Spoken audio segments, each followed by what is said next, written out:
We can take my Nissan Stanza. It's gray.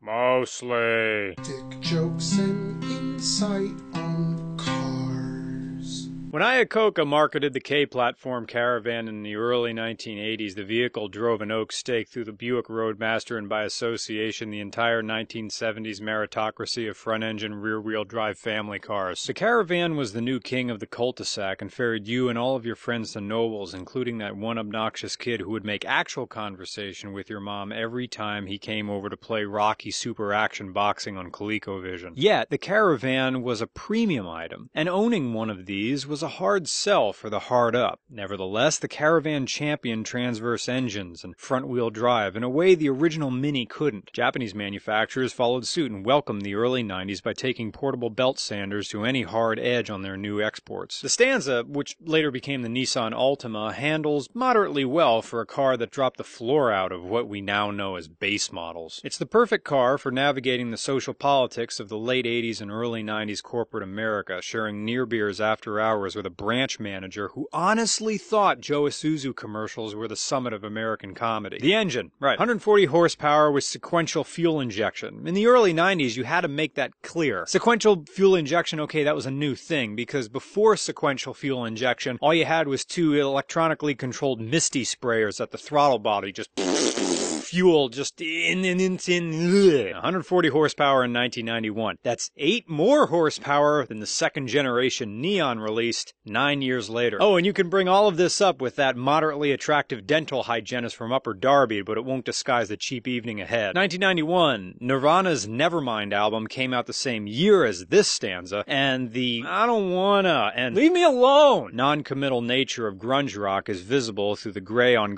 dark gray interior, putting to rest any notion that hard work bears fruit. You can taste all 140 horses of this engine through a lip service sport mode for the auto tranny. The engine, which is the KA24E, will make maybe 30 miles per gallon on the interstate from a curious 3-valve layout, 3 valves per cylinder all crowding up on one single overhead cam. To get respectable mileage out of the Nissan Stanza, it helps to keep an eye on your throttle position, and for that, this particular Stanza has an aftermarket vacuum gauge which is measured in bar and falls down behind the center console. This particular Stanza also has mysterious stains, a battery box made out of a sign, torsion bar suspension, rear seat armrest, and it still reminds you to use unleaded fuel. Cold, hot. If you were in Australia, you know this as the The KA24E engine also uses a timing chain, not a belt. It was also the same naturally aspirated power plant used in the first 2 years of the North American 240SX, or S13 depending on how deep you are, before it got the proper dual overhead cam engine in 1991. Not only that, but the single overhead cam KA24E was also farmed out to move the Nissan hardbody mini truck from 1990 until 1997, the 1990 to 1995 Pathfinder, so that explains the mediocre efficiency of the engine. See, it's a power plant that needs to haul stolen copper fittings away from a municipal construction site at 3 in the morning and moon around Lebanon at 9 a.m. on a Sunday morning. But back to the Stanza.